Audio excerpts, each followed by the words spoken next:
অভিষেক বন্দ্যোপাধ্যায়ের গদ্দার আক্রমণের জবাবে মমতা বন্দ্যোপাধ্যায়কে ট্রিপল গদ্দার বলে তোপ দাগলেন হুমায়ুন কবির। সরাসরি তৃণমূলের শীর্ষ নেতৃত্বকে চ্যালেঞ্জ ছুড়লেন। বেলডাঙ্গা ও রেজিনগরে লড়ে জিতে দেখানোর কথা বললেন তিনি।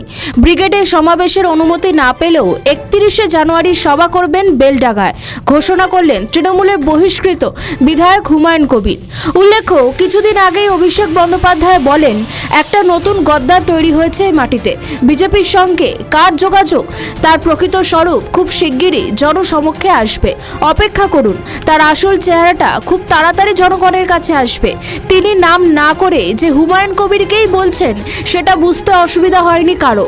এবার অভিষেক বন্দ্যোপাধ্যায়ের বলা গদ্দার আক্রমণের জবাব দিলেন হুমায়ুন। শনিবার বহরমপুরের সভা থেকে নাম না করে গদ্দার বলে হুমায়ুনকে আক্রমণ করেছেন অভিষেক বন্দ্যোপাধ্যায়। আর সেই আক্রমণের জবাবে রবিবার সরাসরি মমতা বন্দ্যোপাধ্যায়কে নিশানা করলেন হুমায়ুন কবির। তিনি বলেন, আমি গদ্দার না, তোমার পিসি ট্রিপল গদ্দার। কংগ্রেসের সঙ্গে গদ্দারি করে ছেড়ে চলে এসে আবার কংগ্রেসের হাত ধরেছিল 2001-এ, আবার 2001-এ, তারপরে আবার অটল বিহারী বাজপেয়ীর সাথে, আবার তাদের হাত ছেড়ে আবার 2011-তে কংগ্রেসের হাত ধরে তোমরা 229টা সিটে লড়ে 182টা আসন পেয়েছিলে। আমি গদ্দার না তোমার পিসি টিপুল গদ্দার? কংগ্রেসের সাথে গদ্দারি করে ছেড়ে চলে এসে আবার কংগ্রেসের হাত ধরেছিল 2001-এ, আবার 2001-এ, তারপরে আবার অটল বিহারী বাজপেয়ীর সাথে, আবার তাদের হাত ছেড়ে আবার 2011-তে কংগ্রেসের হাত ধরে তোমরা 229টা সিটে লড়ে 182টা আসন পেয়েছিল। এদিকে অভিষেক শনিবার বলেন, একটা বিজেপির ডামি প্রার্থীকে আপনারা বিদায় দিয়েছেন, আরেকটা নতুন গজিয়েছে, সেটাকে গণতান্ত্রিকভাবে ব্যবস্থা করতে হবে। এদিকে হুমায়ুন মুর্শিদাবাদের মাটিতে হারানোর চ্যালেঞ্জ ছুড়লেন। তিনি বলেন, গোটা মুর্শিদাবাদ তোমাকে পচিয়ে দেব।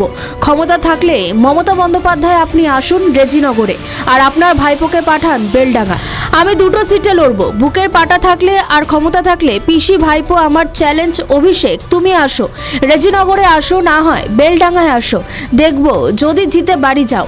প্রসঙ্গত, সেনাবাহিনীর অনুমতি না মেলায় 1 ফেব্রুয়ারি ব্রিগেড সমাবেশ করতে পারছেন না হুমায়ুন কবির। তাই 31শে জানুয়ারি মুর্শিদাবাদের বেলডাঙ্গাতেই নিজের নতুন দলের মহাসমাবেশ করার ঘোষণা করেন জনতা উন্নয়ন পার্টির চেয়ারম্যান। তিনি বলেছিলেন, 7ই ডিসেম্বর গীতা পাঠের জন্য মাঠ দিয়ে দিল, আর আমি একটা পলিটিক্যাল পার্টি, আমাকে মাঠ দেওয়া হলো না। তৃণমূলের সঙ্গে বিজেপির কতটা সখ্যতা আছে এখান থেকেই প্রমাণ হয়ে যায়।